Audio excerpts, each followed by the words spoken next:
But yeah, he just, it's interesting because there's no right or wrong here. I'll go back to after the '02 season. Dallas had his mind made up, and I had all the numbers in front of me that were just, great evidence why he should stand another year. Our conversation was 30 seconds, and it was, very, very graphic difference, but it was just time for him. It was his time. He was ready to go, and I understood that, and that was great. And then Gallery, on the other hand, came in, and I had my argument prepared for him, and he says, "Are you staying?" I said, "Yeah." He says, "I'm staying." That was it. So I didn't have to. I had all my stuff lined up for him too, and never got to it. It's some good stuff. Statistics to prove that the linemen on both sides have more earning power, longer careers, 4-year guys. No question.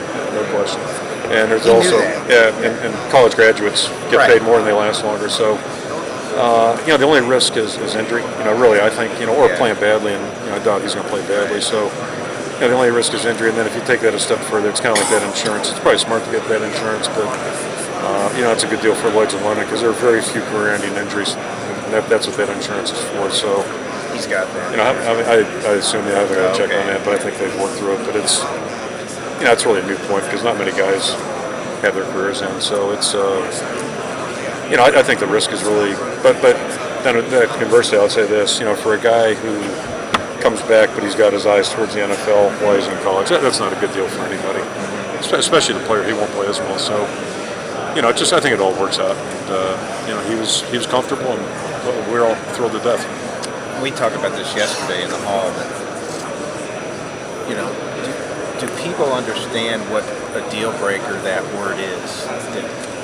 It'll dust up with the law. You can't blame. Everything came out. You really can't blame it. I know what happened. Yeah.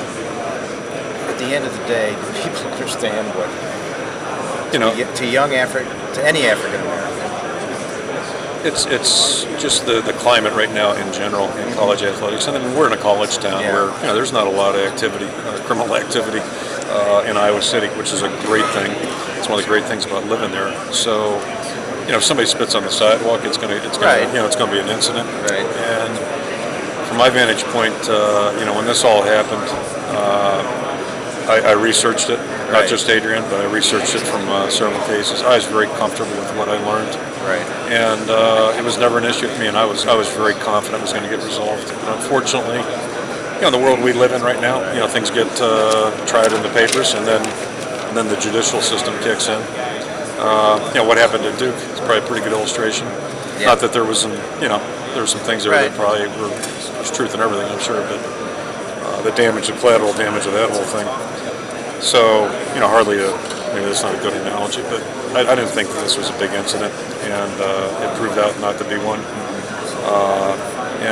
I'm very comfortable with everything I learned, and we've all moved on. And for anybody to me, that whole thing was just spit in the ocean. This is, it's hardly represented what Adrian Claiborne is. And, I think the only mistake he made that day was get out of the car. Right. She just got in the car and driven away, and nothing ever would have happened. A couple years ago, when you guys had all this success, went to your first Orange Bowl, I remember afterwards, obviously, Iowa's always kind of played like that, almost like the underdog role. I mean, you just always have had that, even when you've been successful. Have you learned from this past year and from that own experience how to kind of stay that Iowa almost as the underdog? I'll give you my nickel summary of our last decade. We started out 1-10, then we were 2-18, and then we finally went to a bowl in 01, and we had a nice 3-year run. We were actually in the top 10 3 straight years.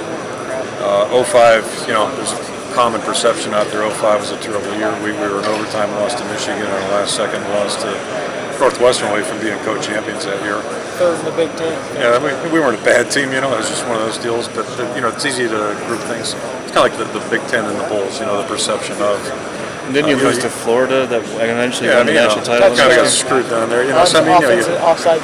If you look at details, and to me the long and short of it was, in 2006, which I'll go on record saying it was my most disappointing year as a coach ever.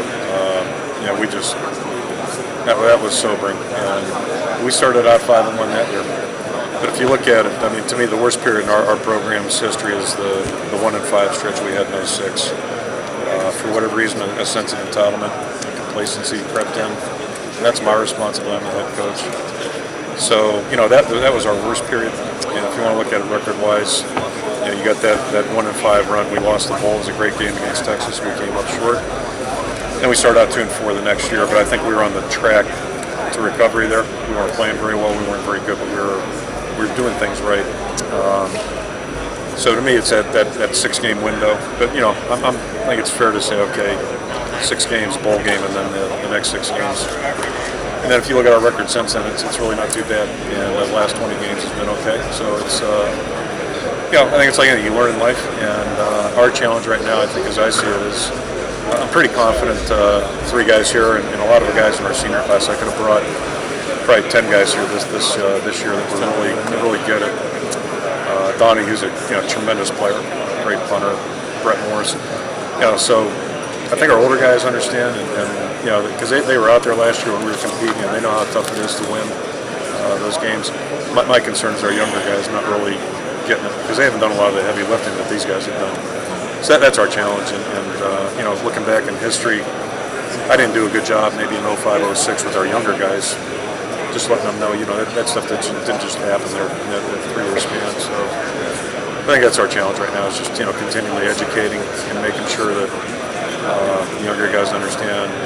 And just because last year's team, that one's in the books. Those guys they can pat themselves on the back, anger, and those guys are gone. They feel good about their careers. But everybody else, it's a fluid process. So that's a challenge. And that's really the challenge any year. Whatever the expectations are. Do you like the idea that, after obviously your start last year, you were a legitimate national title contender, and then after beating Georgia Tech, people are now again talking about, Ricky's coming back, this defensive line coming back. Radio session has another hour to go. Do you like the idea that you could be a national title contender? We're taking a few questions.